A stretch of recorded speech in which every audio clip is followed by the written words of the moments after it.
शिक्षा दुनिया से लड़ने का सबसे शक्तिशाली हथियार है। नमस्कार, मैं अंजलि गुप्ता, आप देख रहे हैं नेशन लाइव। जैसा कि आप जानते हैं कि हमारे चैनल की तरफ से शुरू की गई मुहिम नो योर स्कूल में आज हम आ पहुंचे हैं आर्मी पब्लिक स्कूल धौला कुआं में। यहाँ पर हम बात करेंगे आर्मी पब्लिक स्कूल की प्रिंसिपल मिसेस कोमल सूद से और उनसे साझा करेंगे उनके विचार शिक्षा के।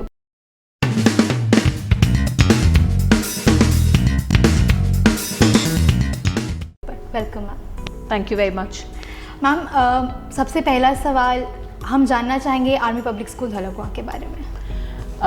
आर्मी पब्लिक स्कूल धौला कुआं इनफैक्ट फ्लैगशिप स्कूल है आर्मी पब्लिक स्कूल्स का। पूरे 137 आर्मी स्कूल्स हैं अक्रॉस द कंट्री, लेकिन हम सबसे पुराने आर्मी स्कूल हैं। 1953 यस मैम 1953 में ये स्कूल इस्टेब्लिश हुआ था और बहुत इम्पोर्टेंट मैं कहूँगी या एलुमनाई जो हमारा है वो बहुत बड़े बड़े दिग्गज हैं, चाहे वो आर्मी के फील्ड में हो, चाहे वो नेवी के फील्ड में हो, चाहे वो एंटरटेनमेंट की दुनिया हो या चाहे वो इनफैक्ट जर्नलिज्म में हो। बहुत सारे हमारे एलुमनाई जो हैं वो इनफैक्ट जर्नलिस्ट्स हैं हमारे। So I would say very good alumni has come out of APS Dhaula kuan. All right. Ma'am, what was the motto behind the establishment of Army Public School Dhaula kuan? I think initially the reason for establishing an army school was that army personnel are all transferred from one state to the other, Yes. you know, and after every 2 years they get transferred, and there were no schools available for the children. All right. And if the army personnel are doing so much for the country, I think one thing that the army person needs to be assured of is good education for his children. Yes. So that is the reason, that was, I would say, the reason behind the army schools were established all over the country. All right. So that now when that army personnel gets transferred from one place to the other, he's at least assured of the fact that his child or her child is going to be getting great education wherever the child goes. And right now, as far as the policy of the Army Public School is concerned, it's a no denial policy. That means if an army personnel gets posted to Delhi and wants to get his or her child into an army school or whatever, we will never say no. And that is the same rule that applies to all the other army schools. Ma'am, we are talking about army school. We have a very special tag, army. How does it justify it from the other, private schools or different schools for that? See, a lot of people feel that when children come to the army school, because the word army is attached to it, then obviously the discipline is far more and there are certain values and everything else or whatever. I would endorse that. That is definitely the case. Although I would also turn around and say that, children are going to be children. So we also face similar issues like any other school for that matter. But one thing is for sure, that consciously and unconsciously both, this whole feeling of giving something back to the country is definitely inculcated in the children. Yes. I don't know, when you entered the foyer, that means you entered the school, you realized we've got this whole martyrs gallery, which is actually all our martyrs who lost their lives in the Kargil war. These are all students of ours. So, so that way, just by entering the campus, there is a certain feeling of, doing something back for the country. In addition to this, I think consciously, and I can't say for the other schools or whatever, but consciously, we celebrate Kargil Divas. Yes. We celebrate 26th January, 15th August with, I would say, a much greater fervor than anybody else. So all the other army days and everything else or whatever, that is celebrated much more.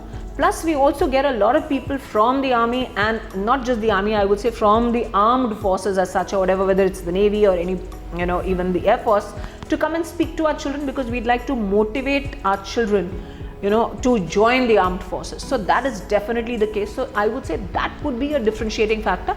And as far as APS Dhaula kuan is concerned, in fact, we have the largest number of students who join the NDA every single year. Okay. So we, out of all the army schools, we get, I would say, the prize, so to speak, for that or whatever, always goes to Army Public School. Ma'am, what facilities do we provide to army children's army schools, and what is different from the other schools, facilities and everything? Okay, see, in terms of the infrastructure, I would say we are very, very privileged, and I'm talking just for the Army Public School Dhaula kuan. Yes. We are a 30.5 acre campus. Yes. I don't think that there are very many schools in the heart of Delhi that have that kind of space.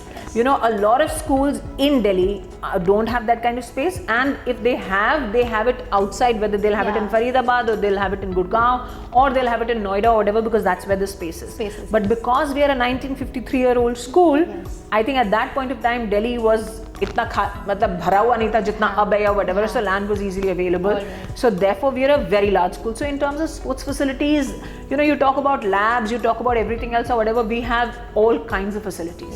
Yes, in the past we used to have horse riding and things like this, which is also, you know, a very army thing to do. Yes. But I think just because we are associated with the army, therefore, and most of these children are also army wards, therefore, you know, we do have access to a lot of things, whether it's in Harbaksh Stadium or anywhere else for that matter. So, you know, so where there is a horse riding facility available, then there is swimming facility available and everything else, which the children can definitely, you know, access and be a part of. But, all right. No, that's it. As far as my information, ma'am, you joined in 2019. 18. All right, you joined in 2018. So I'll be completing 4 years now in July. All right, so that was just 1 year, you know, pre-COVID and everything. How did you manage the COVID era? I think for everybody, you know, we were no different in the struggle or anything else like anybody else. Because I think you have to see it from the perspective of that as an educationist. I think all educationists across the country suffer. I wouldn't want to use the word suffer, but obviously were impacted.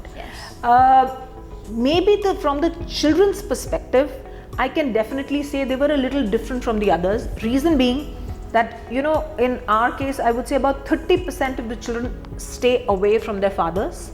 Because the mothers stay here with the children and the father could be posted somewhere else. And garmi ki chutti mein ya otherwise they would actually go and meet them or whatever. That did not happen. So 2 years they were either completely away from their families in the sense that the father was somewhere else and they were not able to meet them, or in certain cases what happened was the children actually went to wherever their fathers were and they were restricted to that space and they were not able to come here. And if the father was posted in a space where internet access was an issue, because I think everybody across the world, I would say, moved to the online mode. I know there are children did struggle with online classes and everything else or whatever, which maybe, you know, children who were in the metros did not face. But I have a child who could be sitting in the interior of Kashmir, you know, trying to access the online class or whatever. And then what we started doing was recording those classes and putting it up so the child, if he doesn't have access to the internet in the morning, he has access it in the evening. So I would say that is something a little peculiar as far as the army schools are concerned. But as far as the educationists, that means the teachers are concerned, I think we're a teacher. So whether we are teaching the army kids or we are teaching the civilian kids, there isn't much of a difference. All right. Ma'am, you talked about activities and online classes. Ma'am, I would just like to ask you this question that, you know, is it different for an army child, like army going school child and the other schools children, that they have something different in their physical activities, because, you know, online does affect people. So because army students, army kids are more active in physical activities and everything. Is it different from the other school children than us? See, let me talk about the pre-COVID, post-COVID or whatever, because there has definitely been a difference. But again, I would say one thing is for sure, that unlike maybe, and I'm just assuming, that unlike the other civilian kids, I feel the army kids are used to a certain element of hardship. And that hardship is not, you know, it's not a conscious thing, but unconsciously, because they're moving every 2 years, they are making new friends, and plus they come from various backgrounds and everything else. I feel, you know, we were thinking that post-COVID, these are all going to be couch potatoes, they will not want to go out into the sun. Untrue. We were pleasantly surprised. In fact, when the temperatures, in fact, this time, if you see, April has been extremely hot. It's never been this hot in April. And we were thinking that, you know, they also have PE classes from, let's say, 1 o'clock to 2 o'clock or whatever. Some classes are going to have it. Let's turn around and do away with their PE classes and tell them, you know, aap auditorium mein kuch kar lo, or whatever and everything else. I had a representation from the children turning around and saying, please don't take away our PE classes, whether it happens at 12:30, 1 o'clock, 1:30 or whatever, because the kids want to be in the sun. It's not just in the sun, but they actually want the physical activity, because in fact they've been sitting for so long, for those 2 years or whatever, that they're now looking forward to coming back to school and playing on the ground. I don't know whether they want to study as much or whatever, but they definitely want to play. And you know, they've also been away from their friends. So we need to remember that it's also about them coming together as friends, as teams or whatever, and play. So I would say army kids are very hardy. I will see them running bare feet and everything else, although we discourage that. But but you'll have them playing at all points of time. उनको ना गर्मी का फिक्र है ना कुछ है, everything else. They'll just continue. I'll conclude it. I just want you to tell about the Rhino Auditorium, because Rhino Auditorium represents APS Dhaula kuan. Would you like to say something about it? See, obviously, the Rhino Auditorium, because it is named after General Rhina, it does have a special place in everybody's heart. But also I would like to say that very few schools again have an auditorium that is that big. Yes. And I know that it has a capacity for almost 600 to about 800 people can be accommodated. 600 if you're looking at a little bigger size, you're looking at senior classes or whatever. But otherwise, when you look at younger children or whatever, you can actually accommodate about 800 people. So all our important functions, talks, everything else or whatever happens over there. So that's one place where I would say it's a buzz, or it's actually a place where a lot of good things have happened. So it does have a special place in it. Memories. So yeah, that's right. So I know that when people leave the school also, they remember the moments that they have actually spent inside Rhino Auditorium. Because remember, it's non-academic stuff. Yes. So all the co-curricular stuff is happening over there. So, and in a child's life, I think what stays with you is all the stuff that you do outside the classroom. Yes, ma'am. So this is that one place for them. All right. Thank you so much, ma'am. It was really nice talking to you. Thank you. तो ये थी हमारे साथ Mrs कोमल सूद, army public school Dhaula कुआं की principal. ऐसे ही और schools हम अब तक लाते रहेंगे। ऐसे ही और स्कूल्स के बारे में जानने के लिए देखते रहिए नेशन लाइव। धन्यवाद।